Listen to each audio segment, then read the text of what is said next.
जी अब हम स्टार्ट करते हैं हमारे एट्रोफिक क्रोनिक राइनाइटिस का अगला जो पार्ट है दैट इज एट्रोफिक राइनाइटिस। मैंने इससे पहले आपको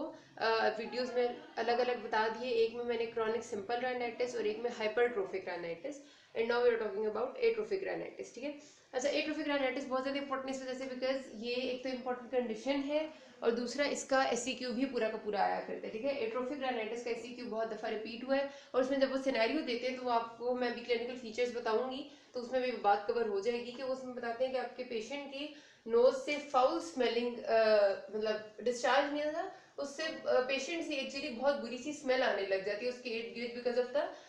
नोज। जो नोज में कंडीशन डेवलप हो रही होती है, एक तो फाउल स्मेल होती है और साथ उसके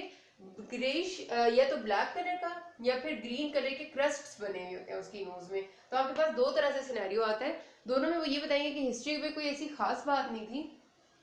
और सारी जो बाकी क्लिनिकल फीचर्स हैं वो वही थोड़े बहुत स्नीजिंग वगैरह के थे, लेकिन उसकी जो नेजल कैविटी है वो एक तो ज़्यादा बड़ी हो गई थी, बहुत बुरी स्मेल आती थी उसमें से, और देखने पे उसमें ये तो ब्लैक कलर के क्रस्ट्स बने हुए थे या ग्रीन कलर के क्रस्ट, दोनों तरह से सिनेरियो आया हुआ है आपके पास पेपर्स में। तो आपने बात याद रखनी है, फाउल स्मेलिंग कंडीशन इतना बहुत थोड़ी सी होती है। ईयर की भी कुछ ही ऐसी कंडीशन है, शायद एक दो है हार्डली, जिनमें बहुत ज़्यादा फाउल स्मेल आती है, और नोज में भी ऐसा ही कुछ ही एक दो ऐसी कंडीशन है जो बहुत फाउल स्मेलिंग होती है, जिनमें से एक आपकी एट्रोफिक राइनाइटिस है। ठीक है, अच्छा ये है क्या चीज़, तो अब स्टार्ट करते हैं। सबसे पहले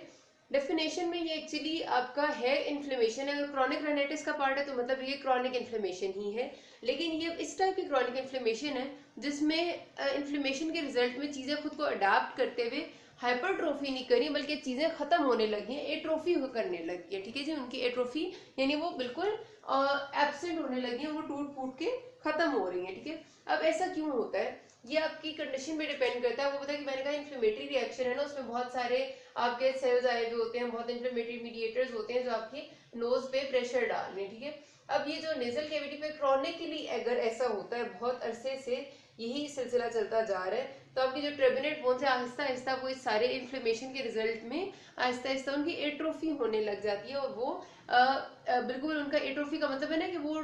खत्म हो रही है, लाइक उनके सेल्स की डिस्ट्रक्शन हो रही है। तो बोन को याद रखना, अगर आप वैसे भी कभी देखें ना कि बोन को जलने से बहुत ज़्यादा स्मेल आती है, अगर बोन आप देखें जो बर्न के पेशेंट्स होते हैं उनमें बहुत स्मेल होती है उनके आसपास, क्योंकि बेसिकली जो जलना है ना ये किसी चीज़ की एट्रोफी, उनमें भी क्या हो रहा है, सेल्स की डेथ हो जाती है, स्किन के सेल्स की, और स्पेशली जितना ज़्यादा डीप बर्न होता है, जितना बोन इन्वॉल्व होती है उतना ज़्यादा उतनी स्मेल ज़्यादा होती है, बिकॉज बोन जब जब डिस्ट्रॉय होती है उसमें से बहुत ज़्यादा स्मेल प्रोड्यूस होती है। तो इसी वजह से क्योंकि यहाँ पर एट्रोफी ऑफ योर ट्रेबिनेट्स हो रही है, यहाँ पर आपके लैटरल वॉल में जो आपके कॉन्केव प्रेजेंट है उनकी एट्रोफी हो रही है, and they are a part of bone, इस वजह से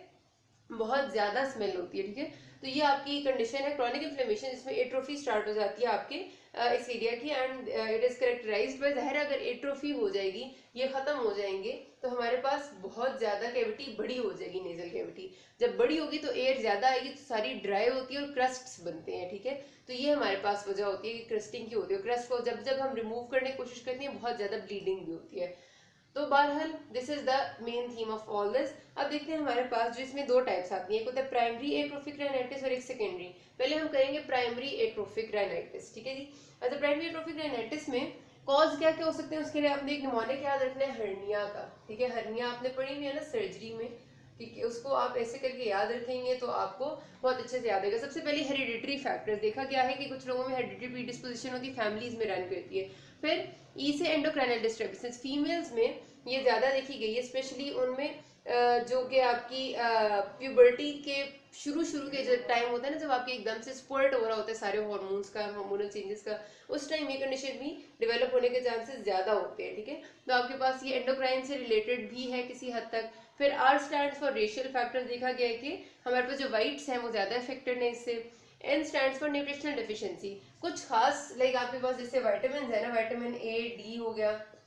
या फिर आयरन है, इनकी जिनकी डेफिशिएंसी होती है जिनमें इनकी, उनमें ये कंडीशन डेवलप होने के चांसेस ज्यादा होते हैं। ठीक है जी, तो इस वजह से हमारे पास अगर हम इन वाइटामिन की सप्लाई बेहतर करें तो भी कुछ बेहतरी होने का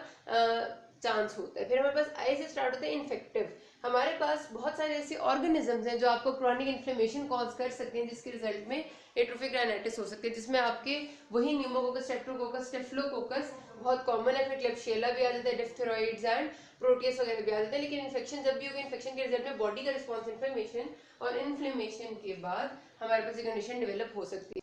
तो समटाइम्स इट हैपेंस कि ऑटो इम्यून रिएक्शन, यानी हमारी बॉडी अपने ही प्रोसेसेस के खिलाफ और अपने ही नेजल कैविटी के नेजल म्यूकोजा के खिलाफ एंटीबॉडीज प्रोड्यूस करने लग जाती है, जो आपके नेजल म्यूकोजा को और नेजल कैविटी के स्ट्रक्चर को डिस्ट्रॉय करने लग जाते हैं। तो वो आपके पास ऑटो इम्यून होता है। तो इनमें से कोई भी ये जो है ना, सिर्फ प्रीडिस्पोजिंग ऐसे फैक्टर्स है कि जो हो सकते हैं, जरूरी नहीं है कि इन्हीं में से कोई एक हो, ठीक है। तो hereditary, endocrine, racial, nutritional, infective and autoimmune, simple सी बात है। अब इसमें कहानी क्या चल रही होती है, पैथोलॉजी क्या है, लाइक इसके रिजल्ट में होता क्या, मैंने जिस तरह भी आपको बताया कि basically it leads to destruction of the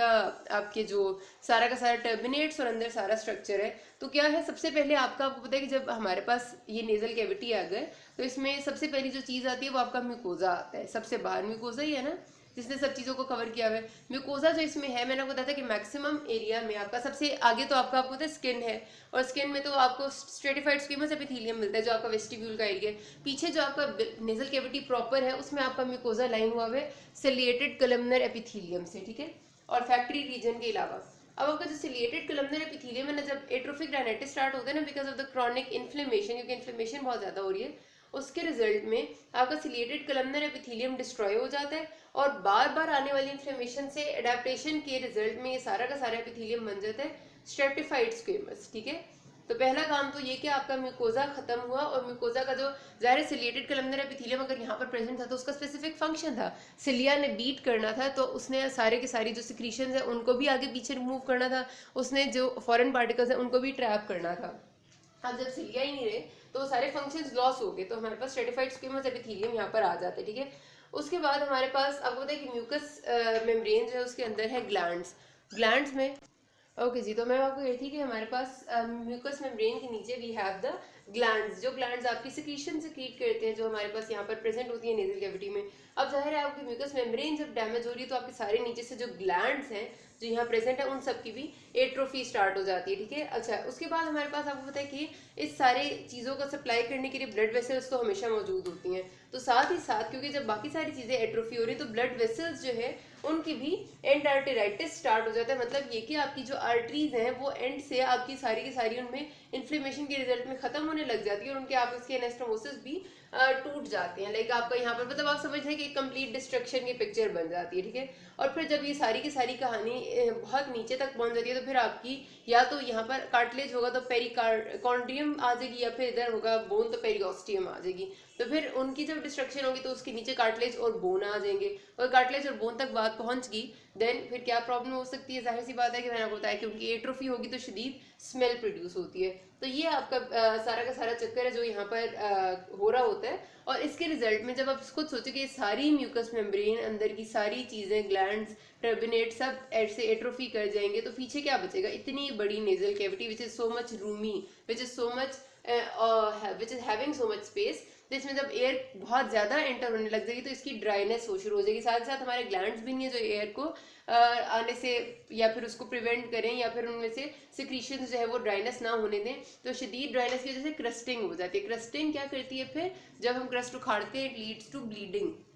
तो ये हमारे पास जो है ना सिनेरियो इस वजह से ऐसा बनता है। तो आपके ब्लैक और ग्रीन से crust along with the foul smell आ जाते हैं। अच्छा, पेशेंट के क्लिनिकल फीचर्स क्या क्या होते हैं मैंने ऑलमोस्ट आपको सारे के सारे बताई थी। सबसे पहले यही कि जब स्मेल होती है ना वो आपको सोशली आउटकास्ट कर देती है, बिकॉज आप सोशली अनएक्सेप्टेबल हो जाते हो, जो बहुत ज्यादा बड़ा मसला हो जाता है, ठीक है। अच्छा, सबसे पहली बात तो ये होगी। फिर तो उसके साथ साथ देखने में तो ये लगता है कि हमारे पास इतनी बड़ी नेजल कैविटी है तो ऑब्स्ट्रक्शन का तो नामो निशान ही नहीं होना चाहिए, लेकिन हमारे पास क्योंकि क्रस्टिंग इतनी ज्यादा और इतनी सवेयर किस्म की हुई होती है और अंदर जितना नॉर्मल एयर करंट्स का आना जाना था वो उसकी वजह से बहुत डिस्टर्ब हो रहा होता है क्रस्टिंग की वजह से, कि पेशेंट नेजल ऑब्स्ट्रक्शन की कंप्लेन करता है। क्योंकि आप देखने में तो आपको लग रहा है ना कितनी बड़ी नेजल कैविटी होगी तो ऑब्स्ट्रक्शन का तो सवाल ही पैदा नहीं था, लेकिन क्रस्टिंग जो है ना वो आपकी एयर करंट्स को रोक रही होती है। तो पेशेंट जो है वो ये भी कहते हैं कि नाक बंद महसूस होती है, नेजल ऑब्स्ट्रक्शन की कंप्लेन आती है। उसके बाद जब जब आप उसको रिमूव करेंगे क्रस्ट को तो एपिस्टैक्सिस यानी ब्लड फ्रॉम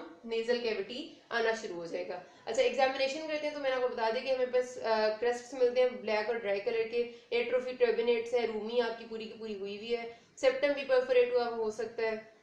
डिपेंड करता है कि कहाँ तक किस हद तक डिजीज प्रोग्रेस कर चुकी है। उसके बाद अगर हमारे पास, ये तो हमने नोज की बात कर दी, अगर फेरिंग्स तक पीछे ये कंडीशन जा चुकी है तो फेरेंजियल म्यूकोजा, लाइक आपका नोज ऐसे करके अगर हम लेटरल वॉल ऑफ नोज बनाते हैं यूं करके, तो ये आपकी नोज के बाद यहाँ पर आते हैं तो फेरिंग्स आ जाते हैं ना, तो अगर फेरिंग्स भी इन्वॉल्व हुआ है तो फेरिंग्स में भी यहाँ पर उसका भी म्यूकोजा डिस्ट्रॉय हुआ होगा और वहां भी क्रिस्टिंग और सब कुछ डेवलप हो सकता है, ठीक है। अच्छा, उसके बाद अगर हमारे पास आप बोलते हैं यहाँ पर यूस्टेशन ट्यूब, अगर यूस्टेशन ट्यूब से ही ये वाली जो एट्रोफिक इन्फ्लेमेशन का प्रोसेस है वो जाके मिडिल ईयर तक पहुंच जाता है, तो मिडिल ईयर भी इफेक्ट हो सकता है। अगर ये बात फेरिंग्स से नीचे और चली जाती है तो हमारे पास लैरिंग्स है, लैरिंग्स में इफेक्ट होता है तो होर्सनेस ऑफ वॉइस भी साथ प्रेजेंट होती है, ठीक है। अच्छा, मिडिल ईयर मैंने आपको कहा इफेक्ट हुआ तो आपके साथ हियरिंग इंपेयरमेंट यानी सुनने में भी मसला होगा, और इसके साथ क्या है, आपके फेस में नोज के बिल्कुल साथ क्या प्रेजेंट है, आपके पेरानेजल साइनसेस, अगर साइनसेस में भी प्रॉब्लम आ जाती है तो साइनसाइटिस भी हो सकता है, ठीक है। तो ये सारा का सारा जो क्लिनिकल फीचर्स है इनमें से किसी के साथ भी, जो नोज वाले हैं उनके साथ तो पेशेंट ने प्रेजेंट करना ही करना है,